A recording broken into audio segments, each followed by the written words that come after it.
think it might be live now. Cool. Yeah. Hello, everybody. Welcome to Asian Queens in Animation's series called Crafting Your Creative Voice. This is our first series for 2024.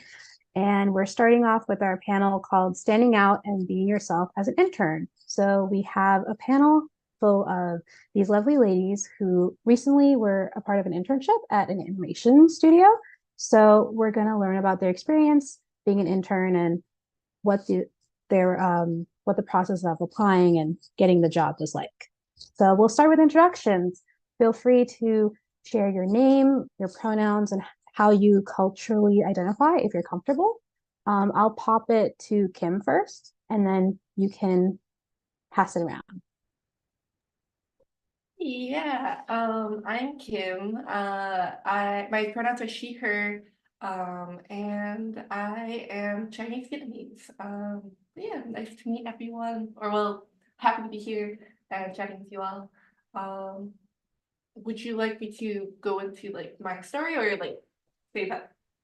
We'll go to that right after this. Okay, so sorry. But Emily, how about you? Hi, I'm Emily Tran, she, her, and I'm Vietnamese American. And Annie? Hi, I'm Annie. I also use she, her, and I am Taiwanese American. So I guess that leaves Ramya. Hi, yeah, I'm Ramya, she, her, and I'm Indian American. Okay, awesome. So we're going to dive into our first question, which kind of goes with your story.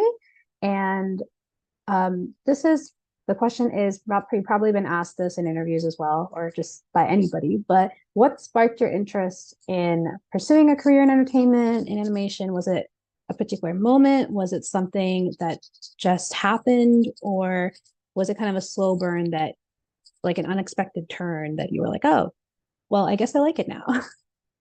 How about you start, Ramya?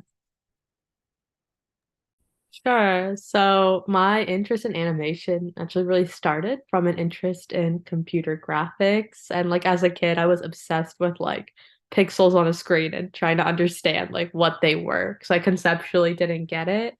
But then fast forward to college and I ended up studying computer science. I'm still doing my undergrad. But alongside of that, I've also been really interested in 3D art and different forms of digital and immersive media. And I guess like just combining my art practice with my CS degree, I realized like there are a lot of applications, especially in entertainment, to like do this as a job. So that was really cool. But yeah, I'll pass it on to Kim. Yeah, so my story starts off with a mentor. Or I guess for me, I was trying to pursue um, a job in tech or something more like stable because of my parents and my family were all they want stability for me. Um, but my mentor saw that I was like closing myself off and that when I talked about my future, I felt very like small and scared and not looking forward to it. But then my mentor, who's also uh, Vietnamese American, asked me what was something that I was interested in right now or what was something exciting that was happening. And I talked about Into the Spider-Verse. And she said that like after I went through my whole spiel, she was like, this is it. Like this is what you're excited about. This is where you're leaning in and your eyes are sparkling. And it would be such a shame if you didn't like do something with that. And so I started pursuing animation not soon after that. I looked into like, oh, maybe it should be film, what is available around here. I didn't know how to work in animation. And then I took some classes on like history of animation after that, some how to animate and how to storyboard.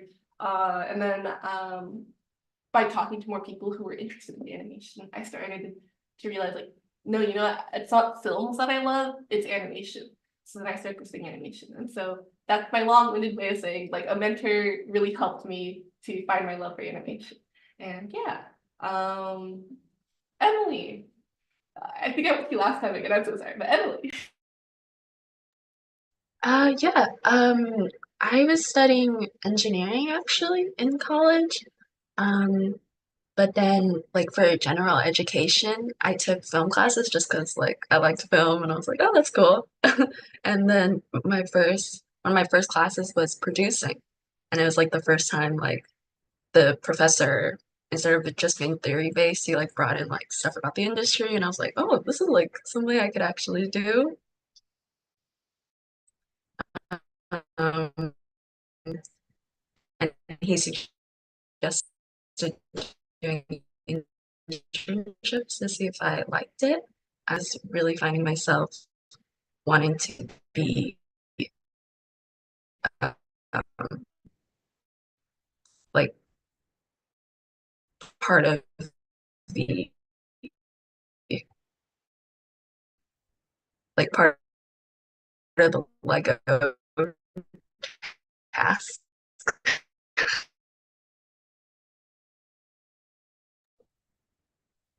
Oh wait, Emily, I think we lost you for a second. Or my Wi-Fi is just really bad. No, I think it was breaking up Oh, for okay. me as well. So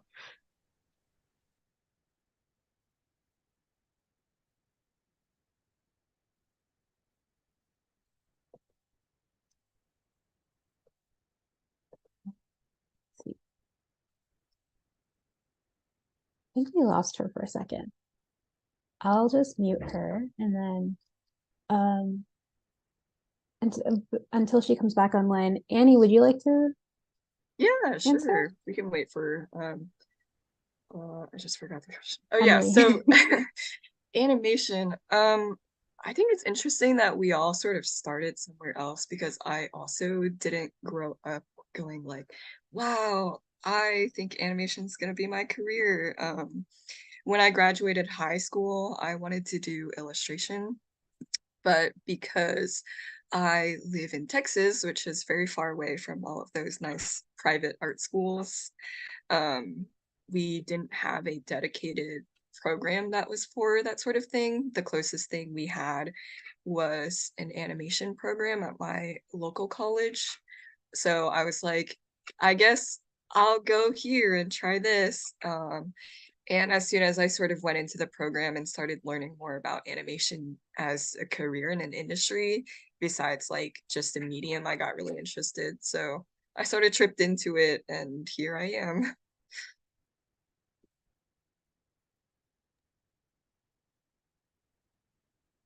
Awesome. And I think Emily's back too, so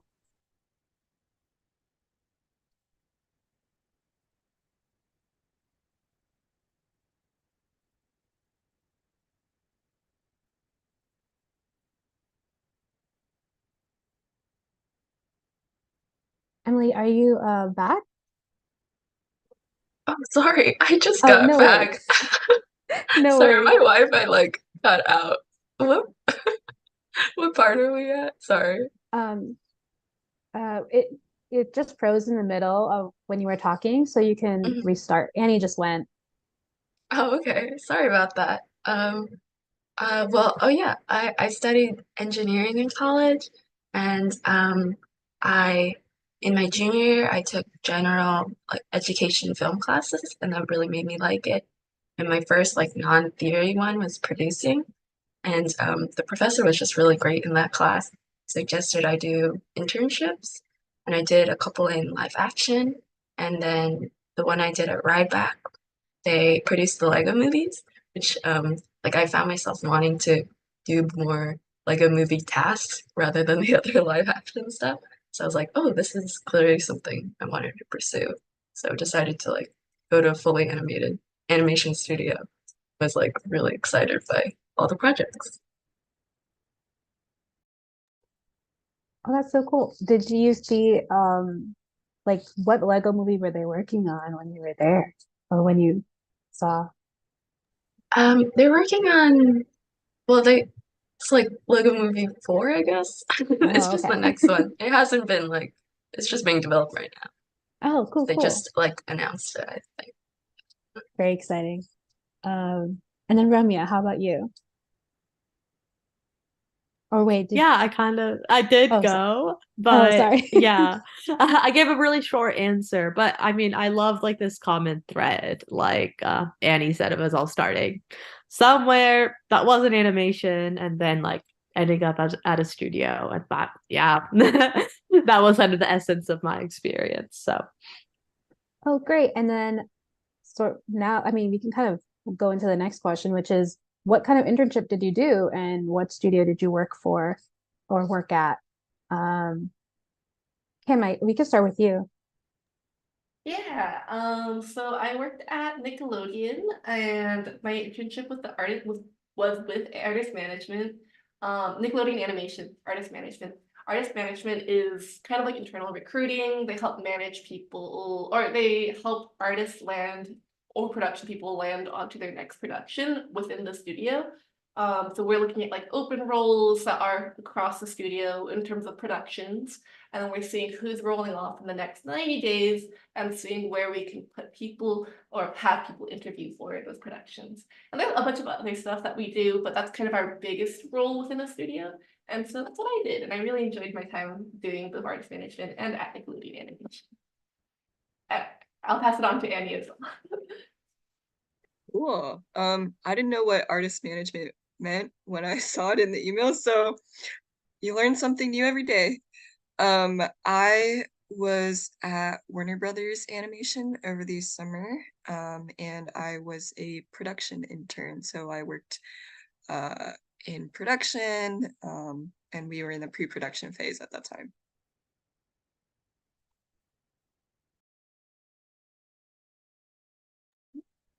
I'll pass it to Emily. I was at DreamWorks in the fall, this past fall, and I was in the feature development team as their intern. Uh, and development's just like the stage right before production, so working on the script and like they like to call it like birthing the story. So that was really cool, and getting to work with like all the executives, which are surprisingly like a lot of women. I was like, that's so cool. But yeah, that's what I did. And passing it off to Romy. yeah, so I was at Pixar as a PUP, which stands for Pixar Undergraduate Program Intern, and it's a like technical direction internship where you get exposed. It's classroom based, and you get exposed to like all of the technical art that goes into a feature film. So everything from creating assets like modeling and shading and like creating the set and the environment and assembling it to like shot work. So actually laying out the camera and doing compositing work and rendering. And that was really beautiful because a lot of people who start at Pixar through a lot of technical artists who start at Pixar but don't go through the PUP program usually don't get exposed to like all the other like tasks outside of their department. And so it was just special to like see like everything that it takes and to just really be immersed and embedded in it. So yeah, and I think that's all of us. Amazing. And since we're already talking about, the job, we can delve more into life on the job. We can start with this question. Which skills were the most difficult for you to develop during your experience that you gain now that you're sort of like, wow, I can't believe I was living life without knowing this? Emily, would you like to start? Um, I think like in like a general soft skill, I guess, is like communication, like one-on-one communication and like communicating, like presenting to a group. Um, like working with the executives, I was very scared, like entering the first couple weeks. And I was like the only at DreamWorks, it's like one intern per department. So I was the only intern in that department. So that made me kind of nervous. But then like by the end, at DreamWorks, they have you present like a 3 minute presentation to the whole studio. And then like for development in particular, you present a research project to the executives. And luckily at mine, they just happened to all be free. So they were all there at my presentation. And that was like great practice in like developing that communication skill and like yeah, not being like scared of them and just relaying my information. That was a great experience. And then in general, I didn't know anything about like animation production. So that was like really cool to talk to like everyone from production assistants to producers and like learn about all the different departments that go into making a movie. And Kim. I think I similarly to Emily, learning communication, but specifically confident and assertive communication, I think was really important in my internship. It's something that I'm like still working on. Like throughout this internship panel, I've been apologizing probably a little too much, and I've been trying to not apologize for things that are just happening, or take more. I guess an example is like if I had an idea of how to help make our tasks easier or faster, I would start off with maybe we can do this, and then I would end with, oh, but I don't really know, like we don't have to do it or something like that. And being more confident in myself once I understand what the department is and what we're doing and why we're doing it.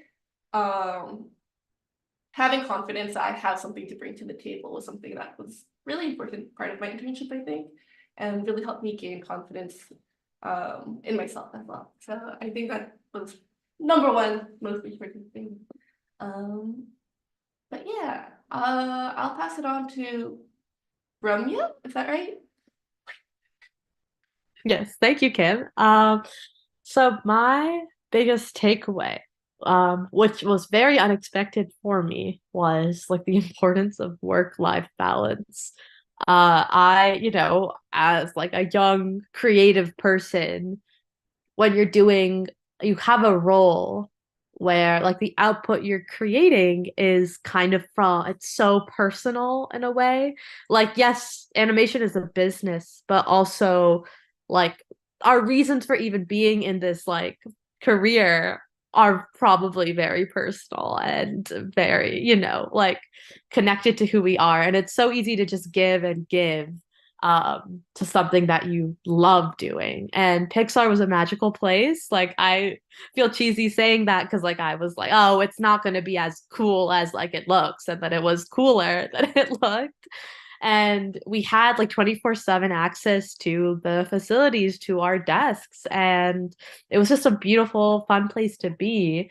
But and also like during the first like few months of our internship, we had like scheduled like classes and like places that we needed to be at certain times. But by the last month, we were working on a short film made by like a group of 8 interns and then our own personal project, right? So then we didn't really have like a schedule, and like it was really tempting to just like sit at our desks for more than 8 hours every day and just like create stuff, because it was just like we were also like Emily said, like Emily mentioned, presenting to people in the company, and it just felt like such a big deal.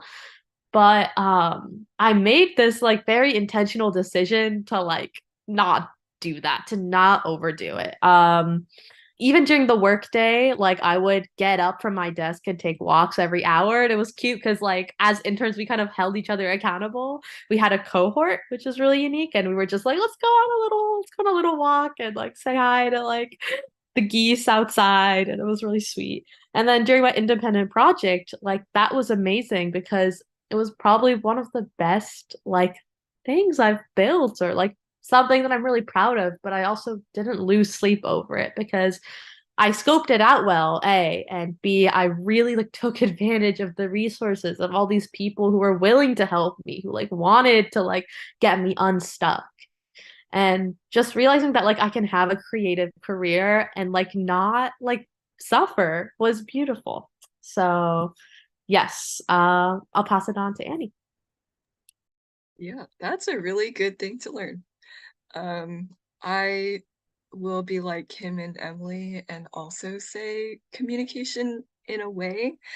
Um, I feel like a lot of the hard skills that I was applying in my internship with production, like using software like ShotGrid or like keeping track of assets, that was stuff that I had already learned or had some experience on from school or from independent projects, so that wasn't very new.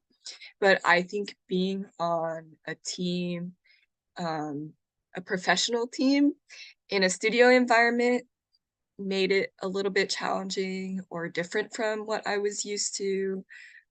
Interacting with so many different departments at once. So learning to communicate to people who are working sort of at the same level to you. So like, you know, being an intern, you're closer to like people who are doing the entry level jobs. So like at Warner, that was like production coordinator. Versus talking to your line producer or your producer and how to change how you speak to those people. I think that was something that I learned. And also just reaching out to people on the team or in the studio who weren't on like my show, learning to be very forward and confident, and reach out and be like, hey, I would like to learn more about what you do. That was really scary because I'm an introvert and I find talking to new people really terrifying. But learning to put myself out there to try to learn as much as I could was something that I picked up from the internship.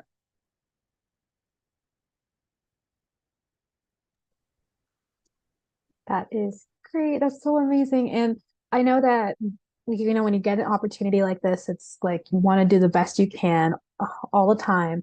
But, and, naturally, it's people make mistakes. Was there a moment where you feel like you did a mistake or you messed something up and like, how did you go about that? And, especially some of us, like the way we grow up, we're sort of told that we shouldn't make mistakes, but naturally they do come up. So if you experienced that in your internship, what did you do to like, did you freak out? Did you calm yourself down and be like, let me just ask someone? If you feel comfortable, would you could you share your experience? Would anyone like to volunteer, and then you can Yeah, popcorn? I can jump on that. I think I do want to preface this by saying that when you're an intern, it is inherently a learning position. Like nobody hires you as an intern and then expects you to come in with, years of experience or years of knowledge or knowing every little thing, especially because a lot of things in studios are specific to the production you're working on, or they have proprietary software, that sort of thing. So I think treating it as a learning experience more than like, I don't want to say more than a job, but kind of like that, it's both. As far as mistakes, I wanted to preface saying that because it's not like as an intern, you are suddenly handed like a whole responsibility that's the same as someone who has been there for 3 years or 5 years. So there were a lot of like fail safes or sort of training wheels on all of the tasks that I did were overseen by someone who actually knew what they were doing. So when I did make a mistake, let's take like, I had to do a lot of asset breakdowns. That was one of my big tasks, which is basically looking at like a script or a storyboard and calling out, we need this character asset, we need this new prop, that sort of thing. And so because it's so complex, there were some times where I would do it and I would miss an asset, which is not a big deal. But because I had someone who reviewed it for me, they would point out where I was missing information. Or sometimes I would be looking at a scene and I'd be like, I don't know if this is supposed to be a new character asset or a reuse or what we call a redress, like redressing a character in a different outfit, something like that. So when it did come to like being confused about what I was supposed to do, it was really easy just to like ask like, hey, I don't know this information. Can you teach me what to do in this situation?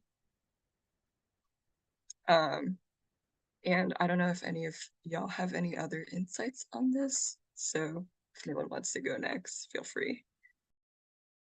I can chime in because I have a story, a very silly, like textbook intern story. So when we were working on a short film, on our short film, towards the end of the internship, we got access to an upcoming feature films like production level, like software and libraries and like interfaces to then use as like templates for our own. So as we like went through the pipeline, right? And I was working in this lighting program called Katana, and there were all of these like intricate lighting setups for this feature film that were like already finished and like in production. And then what I was meant to do was to create like a branch and then like do some edits and like fix it for our film. And what did I do? I like deleted like 5 lights from the actual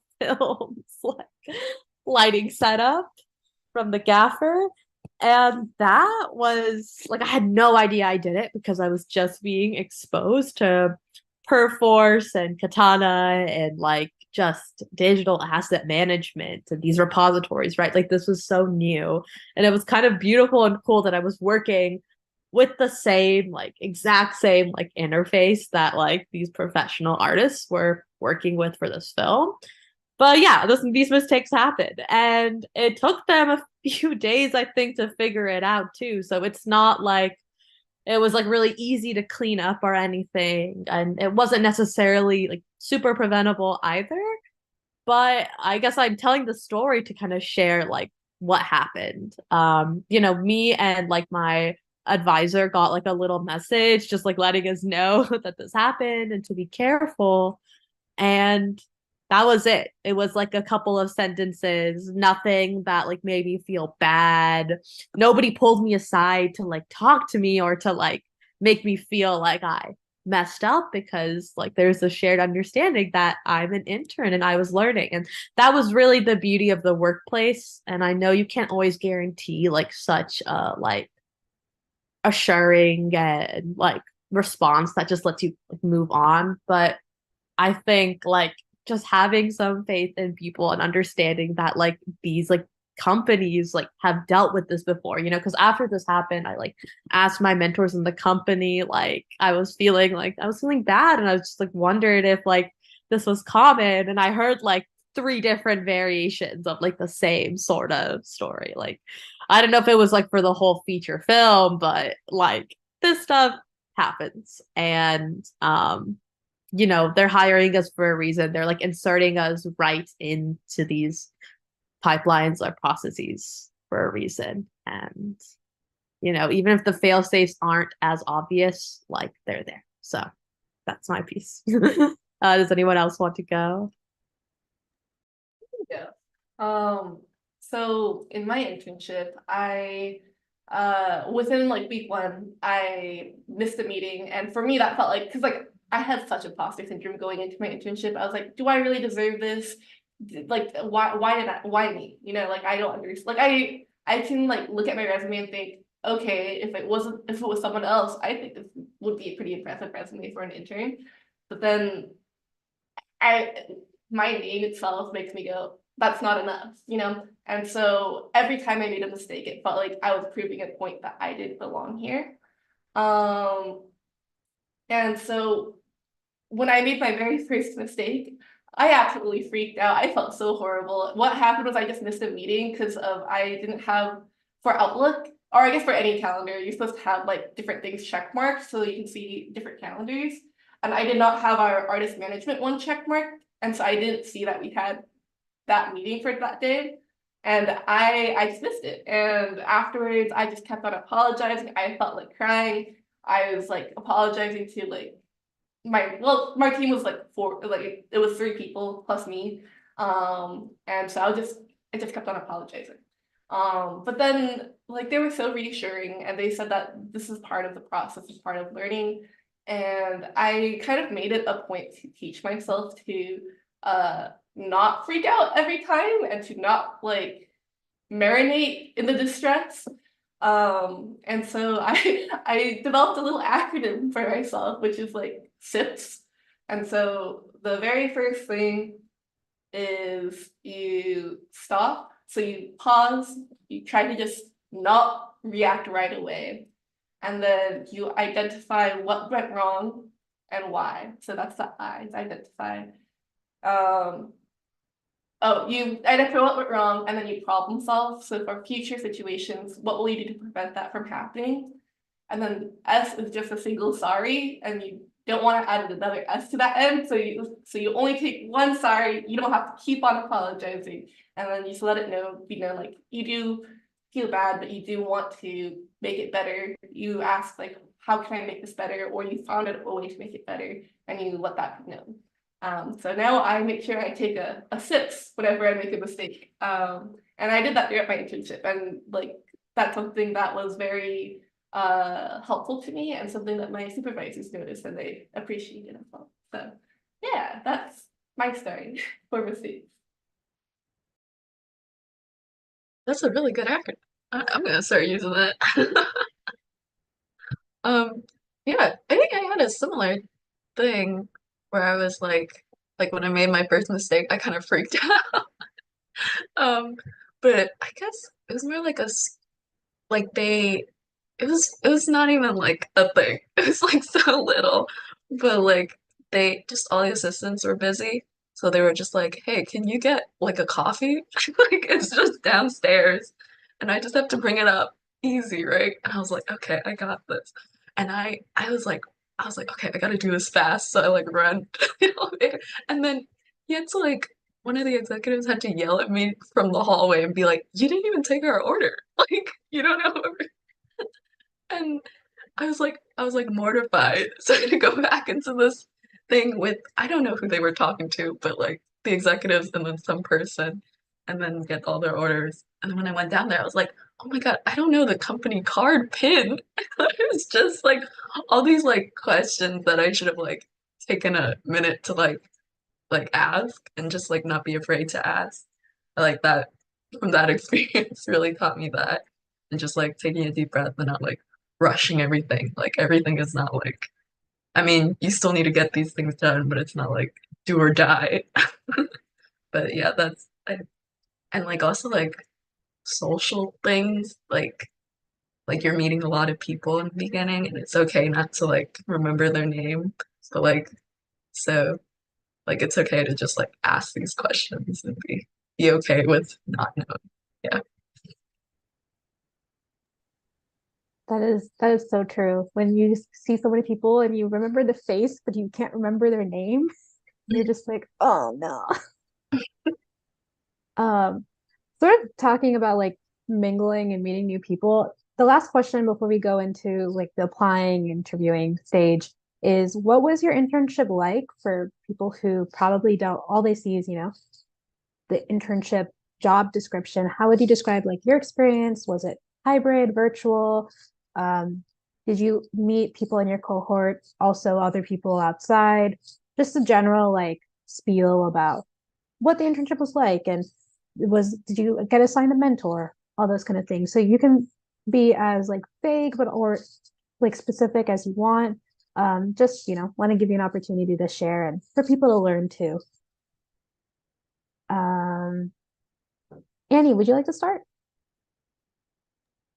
Sure, I'll start. I think before getting the internship and after actually being there, I didn't really have any expectations, but I also think that the reality of like working in a studio was different than I thought. Um, like I don't know what I thought, but it wasn't what was happening.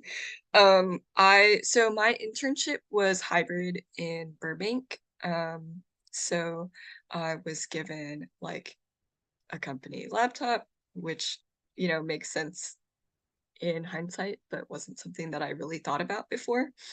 And I was sort of given, I think it was supposed to be, I had to work 2 or 3 days in office, and then I could have 2 or 3 days remote. Um, And that was pretty much the company policy at the time that I started. So that was interesting. And I actually ended up just being fully in person by choice. So I just decided I wanted to go in the office every day.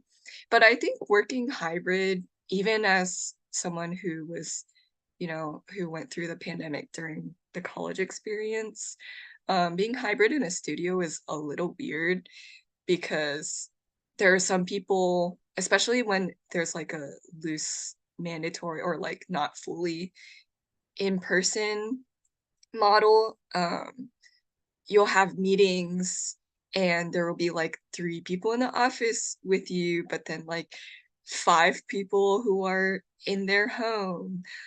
So that was something that I found sometimes a little awkward. Um, and then what was the other part about like sharing the internship experience? I don't know. I think being hybrid was a little odd. Yeah, no worries. Just like, did you meet other people outside of your production? Was there like a mentorship? Any, yeah, like just like what the program was like for you. For Warner Brothers Animation specifically, I was essentially assigned to a show. So I worked on Harley Quinn, which was really awesome. And sort of like I think Emily said before, I was the only intern on my show. So I didn't have anyone else who was sort of at the exact same level as me. So for me specifically, I would have to reach out to people on my team, or if I was interested in talking to people from another show, I would have to like actually contact them. But for WBD specifically, like Warner Brothers Discovery as a whole, they did also host intern events and like meetups. And I think that's pretty common at other studios too that I see, where they'll host like meet and greets, or like they would have talks specifically for interns to attend. So that was also another opportunity for you to actually meet people outside of your little bubble. Yeah. I'll pass it to Kim. Yeah, so I also had a hybrid program. People could be remote because we did have interns that were in New York, and one that was in New York, one that was in Hawaii. And then we also had people who came in once a week, and then we had people who came in every day. It was just completely optional what you did. And so for me, I went in every day that I was not sick, because there was like 2 weeks where I was sick, and then I just did hybrid work. Or I did remote work, but then every other day I came in every day, and a lot of interns did that. It helped us like talk to each other. We were able to meet people at the studio as well. Um, and what else? Oh, meeting people outside of what we did. At Nickelodeon, there's something called Nick Working, and that's what artist management helps do as well. So we usually people put in a request to, hey, I'd like to talk to like a production coordinator. I'd love to network with more production coordinators at the studio. And you send that to artist management. Artist management sends you a questionnaire, and then they will start pairing you up with people to meet with after asking for their availability. And so what I did for the interns and what my mentors did for me, because I wasn't going to prepare myself, was that I set up a bunch of networking for the interns, and so that way I like learn about what they want to like do in the future and like what their goals were, and start like making the internal studio connection, I guess. And so that way we all had a chance to talk to people in whatever role that we were interested in. I hope that was clear. And then we also had like an intern assignment to ask someone for a coffee chat at the studio without the help of networking. So we would have to go to someone outside of our, if you were in a production, outside of our production, if you were a studio support outside of your department, and ask them for a coffee chat. have a little more tact than I did. I kind of saw someone who was like young and exciting and or like as in like she was like very like friendly and outgoing, but she was busy and I was like, coffee chat? And then she was like, yes. And I was like, I'm glad that went well. But like have a little more tact with it. But people are very, very friendly is what I'm trying to say. And especially when you're an intern, they're looking to help you usually, rather than like be very closed off. Another just one last piece of advice, I guess, is that you can also take the initiative to talk to your interns outside of like the scheduled hangouts. Me and another intern would plan big like group hangouts. But then we'd also go to other people one-on-one and be like, hey, I'd love to like have you over for dinner at some point and like just chat with you one-on-one. Because for me, I do okay in group hangouts. But I like those one-on-ones. So don't hold yourself back and just seek those one-on-one relationships if you're really looking for them. And like, yeah, it's not leaving people out. It's like you being comfortable and you finding ways to make connections that are comfortable to you. So don't be afraid to ask people to hang out. And I feel like I went on for a long time, but yeah, that's me. I'll pass it on to Ramya. Um, cool. Yeah, Kim, I so relate to like the coffee chat, like the like kind of silliness that comes with it, but you're so right. Like people are very, very nice. And I like, once I like realized like people love to talk and like love to talk about themselves and love to like hear about what I'm up to too. That was really brilliant. As for like the yeah, the structure, all Pixar interns, at least last summer, were all in person for 40 hours a week. So it was like 9 to 6 with an hour lunch break. And I'm really grateful that like I mean, it sounds like even if some intern programs are hybrid, you can choose to be in the office or not. But it was nice that like everyone was there and like there was just so much about the in-person connection that like did really like help us as interns like grow and collaborate. We would like have these moments of just like spontaneous creativity, especially when we were brainstorming for our like group and individual projects where we would just like like wave people over to our computer or like pull up. Like there was a screening room and we spent a whole day just like finding videos and films and little snippets of things that really inspired us. And we spent the whole day just like watching things in the theater and talking about what type of animation we loved. And that was special. But with all of that said, the whole studio in general is quite hybrid and like flexible. Pixar does like having to have people in person at least a few times a week, but also they really cater to people with more flexible schedules and you can travel and still work. And like Fridays, usually the office is a bit more empty.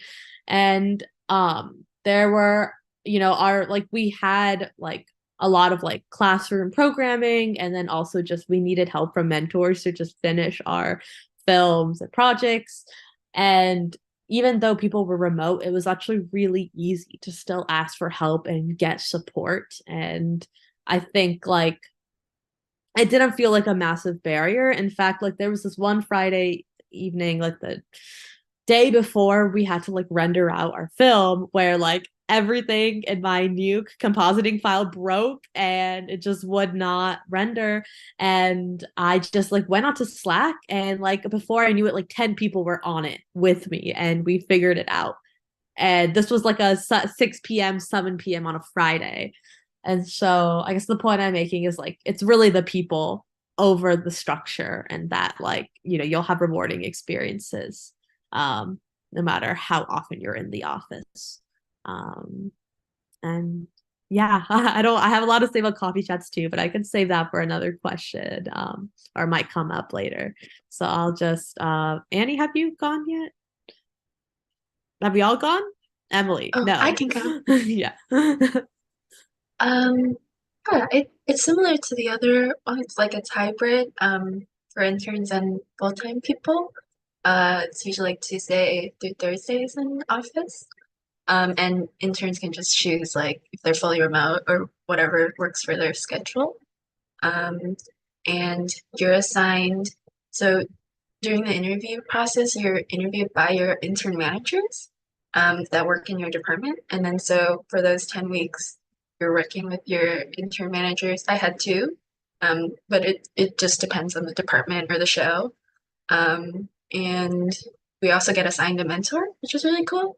And we like filled out a form, and the mentors can choose who they want to mentee or mentor. And it was also we had a cohort about 25 people, which was really cool. And like DreamWorks gives free breakfast and lunch, which was very nice. So everyone is usually there at lunch, and we would usually have like these big, like we would just take over a bunch of tables, just have these big group lunches.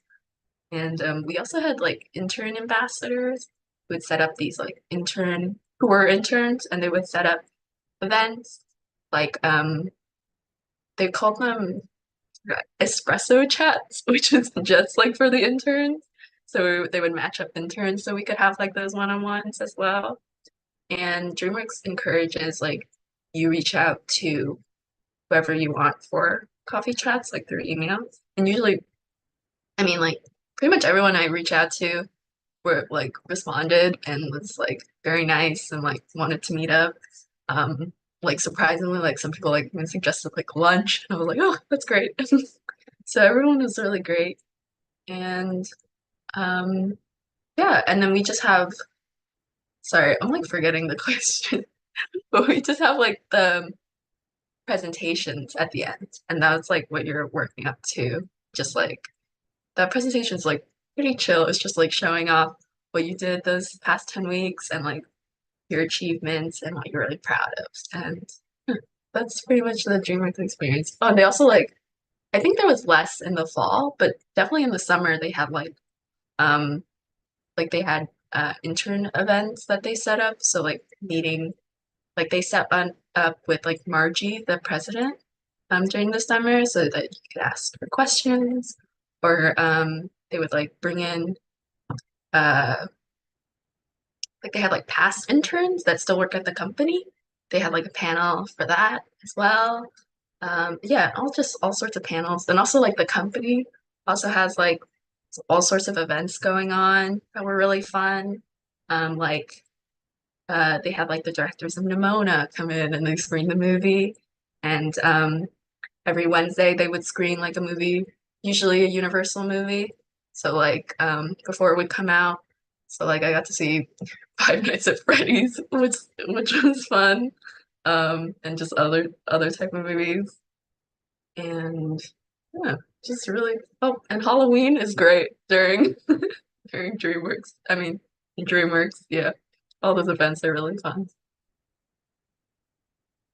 That's it. Sorry, I was like rambling. No worries. I remember like seeing someone's story on Instagram, and I was waiting for someone to be the fairy godmother from Shrek 2 at DreamWorks, and I think someone was, and I was like, thank God. Yeah. There was Uh, a lot of trolls because trolls had just come out. yes. Now I keep seeing the Trolls um the song trending on TikTok. Don't ask me, but it might be on the top of my like listening right now because of it. Spotify Wrapped. I know. Oh, Um, I was wondering, sorry, like yes. how big are your guys' intern cohorts? Like yeah, just wondering about that. You know, during my internship, we said the number a lot, and I can't remember, but I think 23. Okay. There were, It was oh, oh no, go I'll ahead, let you go Robert. first. Okay, sure. There were 30 interns that summer, but within the cohort there was the pub cohort of like nine. And so we all worked very closely. And then the other interns, there was either like one intern per a department or maybe like up to like four or five. So yeah.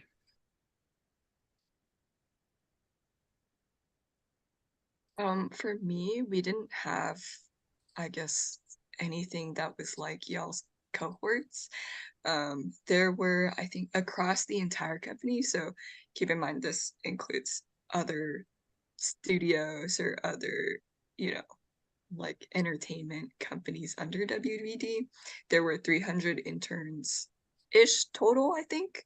But actually in animation, like those of us who were working on a show or on a movie, I think there were like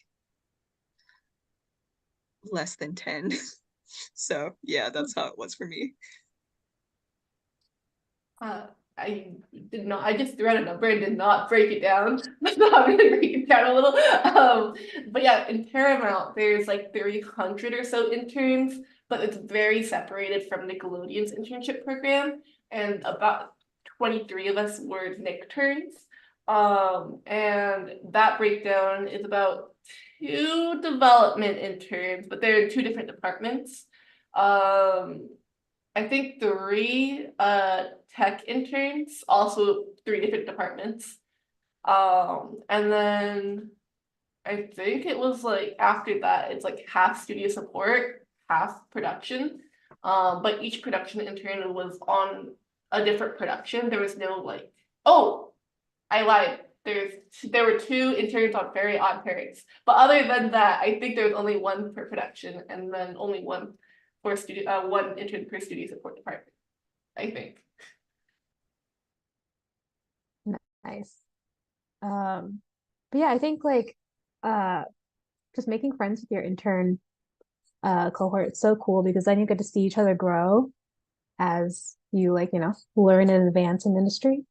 And since we talked about coffee chats a lot, for people, I know some people say that coffee chats are what helped them. Well, I know like Kim, you talked about a little bit networking before your internship kind of helped you prepare for your internship. So what advice would you give to people who are looking to build connections while virtual? Maybe they don't live in LA. So what could they do to start building those connections with industry professionals to, help towards practicing for that internship? Yeah, I guess Kim, you can start. And yeah, hopefully we have like 5 more minutes to answer, but if you can stay a little longer, would love to ask you maybe 1 or 2 more questions. I'm happy to help. And for virtual people looking to network, LinkedIn is your friend. I don't know if people knew this, but you can use the same Google things where like you put in quotation marks. So it's like quotation marks, DreamWorks animation, and then plus quotation marks, production assistant. And then you could that was what recommended to me by a recruiter to look up like who you'd want to network with. I prefer going on a company page, going to people, and then searching up production assistant or something like that. So figure out which one works for you. I always read the bio or like as much of the work experience. I skim as much of it as I can and see if there's any commonality. Try to figure out if there's anything that I'm like interested in learning about from them, if they were on a production that I was a huge fan of. That is one way to do networking via LinkedIn for cold messaging. Another way you can get into like networking or getting to know like those around you, join organizations like Asian Queens in Animation, Asians in Animation. There's a bunch of other groups you could join. If you volunteer for those groups, you do make a connection via like working together on something. But you don't need to volunteer to get those connections. You just have to keep on putting yourself out there. But for me, I volunteer. I am the creative manager for Asians in Animation, and I work with those around me, and get to know them. So, but like, even if you volunteer, if you're not putting in the effort to getting to know people or reaching out to them, you won't get as much out of it. So I know it's hard. I also have anxiety about like messaging people, about like just starting a conversation. I unfortunately don't have good advice. I kind of just like power through and then kind of lay down and be like, I can't believe I did that, and then I do it again. So power through is the best piece of advice I could give if you have those nerves. If people have better advice, I would love to hear it too. But yeah.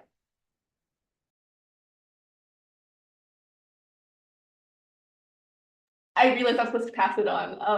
I mean, I'll Okay, go chime ahead, in go ahead. quickly and just say, like, I'm listening because I'm still trying to figure this one out too. Like, I don't necessarily have advice because, like, I applied with a portfolio and kind of crossed my fingers, and it worked out really well. Now I have all these connections and people to keep up with and follow on LinkedIn, and I know I can contact this network, but it's cool to hear like these techniques that y'all use. That's all. That's my 2 cents. I'll chime in, and a lot of my advice or experience would be similar to what Kim said, so I don't have anything super new to add there, but I want to lean into the organization side and also there being a massive virtual animation community online these days. No matter what org you're in, AQIA, AIA, like Latinx, women in animation, all of those organizations are great places to start.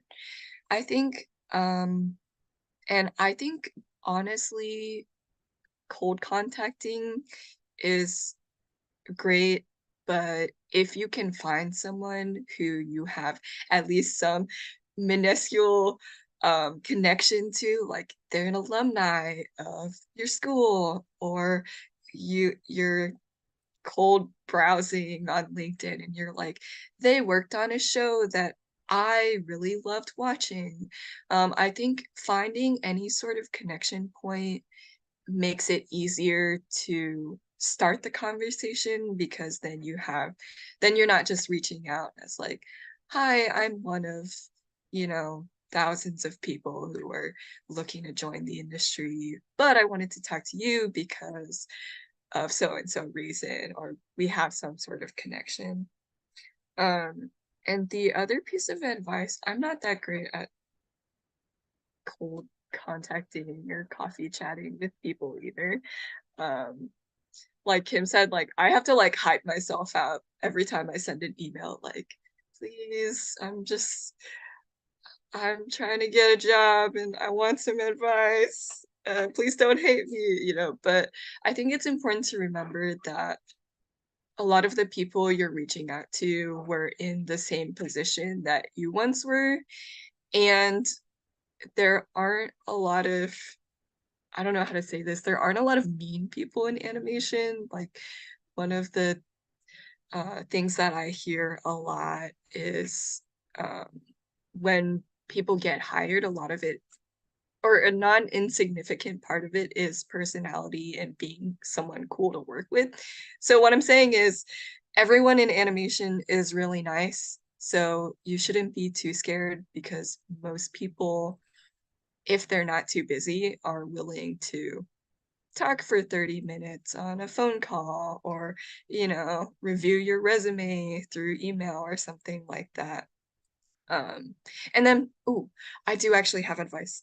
Um, so one thing I would do is have a friend group or, you know, people around you who are in the same position as you, who you're friends with, who are working towards the same goals. Like I have a server with my college friends, and we use that place to send each other jobs and talk about, um, our career goals, stuff like that. And it's really encouraging to have other people who are in the same boat, all working towards the same goals, because then you don't have to do it alone. And also, there's a little pressure because if one of your friends is like, oh, yeah, the other week I had a coffee chat with so and so, and then you're like, oh no, like I'm behind now, like I have to go find someone to have a coffee chat with. It keeps you to a higher standard. And one of the advice that I received from one of my friends about coffee chats is something that you can do is once you talk to someone, after you sort of finish your coffee chat or something, ask them if they have any connections or recommendations for other people you can talk to. So when you're, at the end, you'll be like, hey, this was a really great coffee chat. I really liked learning about this. I would love to learn more about so-and-so topic. Do you know anyone who might be open to talking to me about it? And that sort of gives you a little bit more of a direction and an in, because you're coming from a recommendation from someone else. So hopefully that also makes it less scary and more approachable. Oh, I agree with everybody. It's all really good advice. But also like if you go to a university, like that's also a great place to find connections. Like film professors, um, like a lot of times they have worked in the industry or are currently working in the industry. So you could talk to them. Even if you're not in their class, you can just like reach out and be like, hey, I'm a student here, I'm just interested. And you can meet them and like anybody else they would know. Or just like join a film club. Like that's what I did.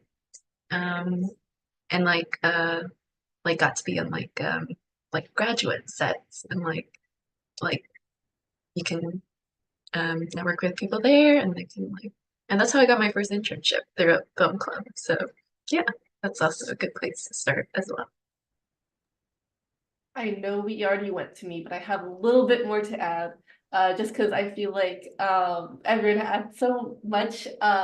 One thing I feel like I was assuming that a lot of people already add a little message on LinkedIn. But that may not have been like known that you like it's better to add a little message. You just have like 300 characters to be like, hi, I am Kim. I want to pursue this. I saw your profile because of this, or I would recommend to talk to you by so and so. If you do it on mobile, it does not give you that option, at least on Samsung phones or Android phones. I- So So it's very if yes, you can actually do it on mobile, but it's different from when you do it on Mm. desktop. So you have to go to when you're going to the profile. So on desktop, I'll just run through it in case anyone doesn't know. When you're on LinkedIn and you're in desktop, you can connect and there will be a little option for a note. And like Kim said, you should always leave a note. But on the mobile app, if you hit connect, it'll just send the connection request straight. So what you have to do is you have to find the 3 little dots hamburger icon when you're connecting. And if you scroll down in the little drop down, there will be one that says personalized invite. So you have to click that instead of connect in order to leave a note with your connection. Good advice. Someone gotta tell the Microsoft programmers to fix that because it's not consistent. I'm joking, but let me see. And then for like something else that I found that was helping me connect with others is offering to help others as well. Like if like I at the end of the coffee chat, I thank them. I send a thank you note after and but during the coffee chat, a lot of times I'm like, is there anything else I could is there anything I could help with? And a few times they actually pick me up on that offer, and it feels really good to like give back, but also it gives you more to like talk to them about in the future, and you build that connection there. um you're welcome to have several coffee chats with people. If you are a person of color, I believe, you can sign up to be a mentee with the Rise Up animation, and a lot of those mentors will be open to meeting with you several times. The mentors I've gotten said anytime I need a mentor or need to talk to them, like always message them, no matter how far in the future it is. But keep up with your connections too. Don't just go out and be like, I gotta make new connections, I'm gonna make new connections, I'm gonna make new connections, and then never keep up with your old ones, because that's not building connections, I guess, if that makes sense. So the ones that you feel comfortable with and that you've learned so much from, build those. And I +1 to Discord servers. Discord servers are great to keep maintaining your friendships, I think, virtually. But yeah, I think that's it. Thank you. That was very informative. And I feel like people, especially LinkedIn reaching out, like don't forget on building those connections because it's kind of like a friendship or like a relation, any relationship is like you kind of have to build upon it to form a meaningful relationship. So it's not just like a one-off like speed dating kind of situation where you're just like ah. So I know we're over our time, but is it okay to ask one last question? Okay, cool. So the last question is also an advice one for people on how to stand out. How do you recommend after going through the whole process of applying, doing the resume, the portfolio, interview, what do you recommend based off your experience for other people to do to, even get that email of like, hey, do you want to interview you? Yeah, feel free to share. What do you kind of wish you knew? Annie, would you like to start? Sure. But I feel like I don't know if I have particular advice for this because I don't know what it was that made me stand out as an applicant. But I think from my point of view, I think you should always prepare to the best of your ability what you can control, and be ready for opportunities. So like always having your resume, your portfolio, your cover letter, all of them updated, and in the best spot that they can be. So when a door does open, you can just hop right onto the opportunity and present the best version of yourself. But as far as standing out, I think something else that is important, is being yourself. I feel like that is a thing that a lot of people hear, and it can be a little confusing to express. Um, but I think you sort of have to approach it like there are a lot of other applicants and people who are qualified for the same position that you are. So being able to do the job is important, of course, but I think showing like in your cover letter or through different experiences, like if you're volunteering for something that you're really passionate about, or if you're in some sort of school club that's not required, but you do it because you really enjoy this thing, or you say in the cover letter, like, the reason I like animation is so and so, or the reason that, like for me, in production, the reason that I like production, and I think um, my team, when they were looking at applicants, picked up on me was because I expressed that I enjoy production, not just because like, Gantt charts are cool or like schedules are cool or whatever, but because I said I liked working with people and I like supporting other people when they're telling their stories and working together, to make a show or a movie. So I think it's expressing yourself beyond just the fact that like I have the skills. Well, why do you want to do this job specifically, or why do you want to work at this company specifically, can help um, elevate you to a slightly, uh, I guess, more appealing position than other applicants. Yeah, if anyone wants to take the mic from me, go ahead. I can jump in. Bromia, do you want to go actually? I'll keep mine short then. No, like same though, like Annie, I totally don't know what it was. For like since mine was an art role, the portfolio was really important. So keeping that up to date had a lot of process and content there. And really referencing other people's portfolios and looking up past interns to see like how they're presenting their work, not to copy what they did, but to see like the level of detail and how to convey things about yourself is important because these reviewers are only looking at your work for like it's like very quick, right? And they're only going to know what you say. And that is like my biggest piece of advice is to be very deliberate and to the point and concise and figure out what's important to even convey. But yeah. Go ahead.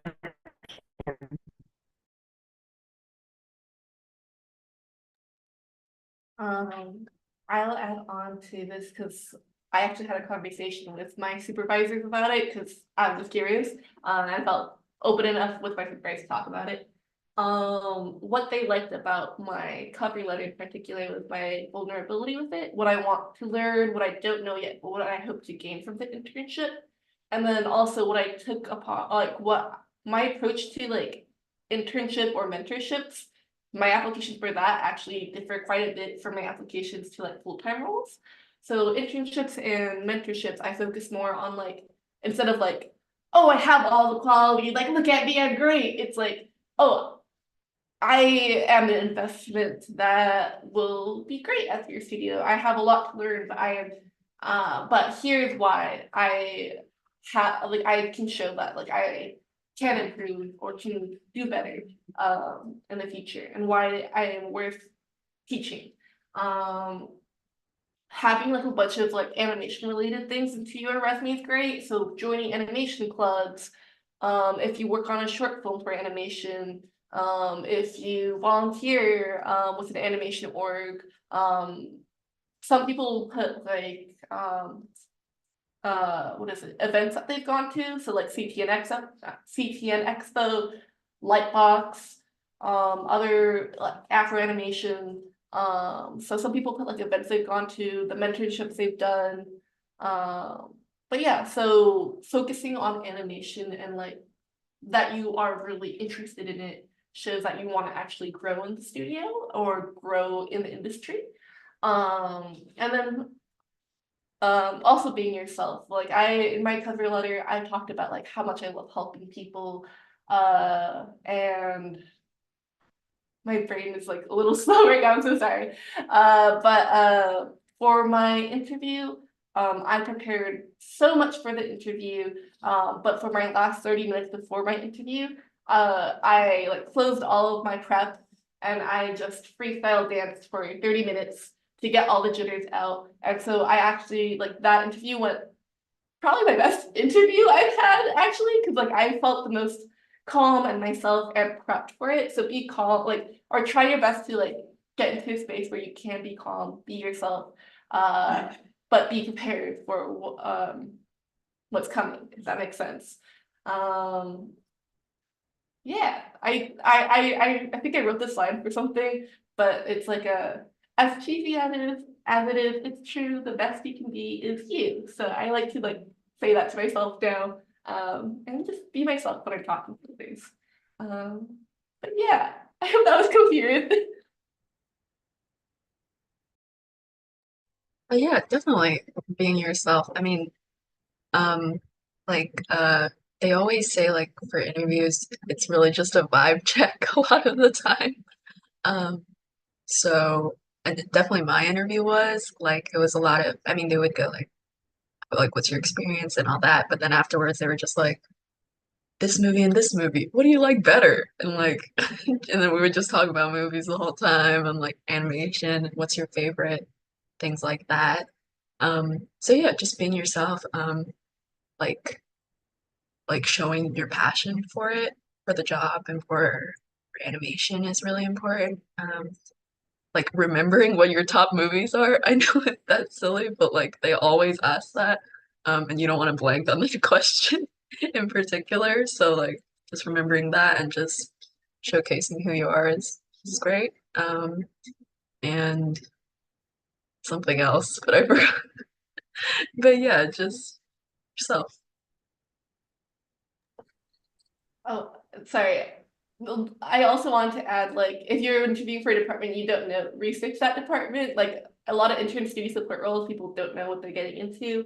I think another thing that was impressive was that a lot of people don't know what artist management was, but I was so excited to interview for artist management because I really like the sound of artist management. And so, like, I came to the interview like, oh, I know this about artist management, and I'd be so excited to join your team.